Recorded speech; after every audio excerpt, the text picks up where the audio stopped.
Indian premier লিগে retention ও ছেড়ে দেয়া ক্রিকেটারদের তালিকা প্রকাশ করেছে ফ্র্যাঞ্চাইজিগুলো, যেখানে সব ছাপিয়ে সবার নজর ছিল আইপিএল এর ট্রেডের দিকে। সঞ্জু স্যামসন থেকে রবীন্দ্র জাদেজা এই সিস্টেমে নিজেদের পুরনো ঠিকানা বদলে গেছেন নতুন আশার খোঁজে।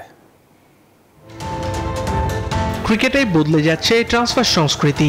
ফুটবলের মতোই এবার আরো বড় আকারে সামনে আসছে ট্রেডিং সিস্টেম, যেখানে একজন ক্রিকেটারকে বিনিময় করা যাবে অন্য খেলোয়াড়, টাকা কিংবা ভবিষ্যৎ ড্রাফট রাইটসের সঙ্গে, যা বেশ জনপ্রিয়তা পেয়েছে বিশ্বের সবচেয়ে নামী ঘরোয়া ক্রিকেট লিগ আইপিএল-এ।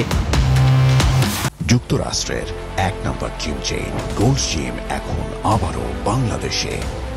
বসুন্ধরা আবাসিক এলাকা ও বসুন্ধরা সিটি শপিং মলে ২০২৬ সালের প্লেয়ার অকশনের আগে এই ট্রেডিং সিস্টেমে দল বদলেছেন সঞ্জু স্যামসন ও রবীন্দ্র জাদেজার মতন হাই প্রোফাইল ক্রিকেটার।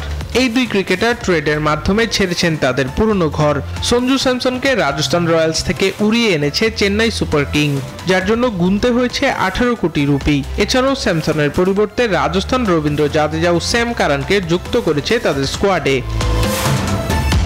এদিকে মোহাম্মদ শামি হায়দ্রাবাদ ছেড়ে নাম লিখিয়েছেন লখনৌ সুপার জায়ান্টে, আর শারফান রাদারফোর্ড ও শার্দুল ঠাকুরের ঠিকানা হয়েছে মুম্বাই ইন্ডিয়ান্সে। নীতিশ রানাকে দলে নিয়েছে দিল্লি ক্যাপিটালস। এছাড়াও রাজস্থান তাদের স্কোয়াডে যুক্ত করেছে ডোনোভান ফেরাইরার মতন ক্রিকেটারকে। আগামী ১৬ ডিসেম্বর অকশন টেবিলে নির্ধারিত হবে বাকি খেলোয়াড়দের ভাগ্য। আবরার আল দাইয়ান, নিউজ 24।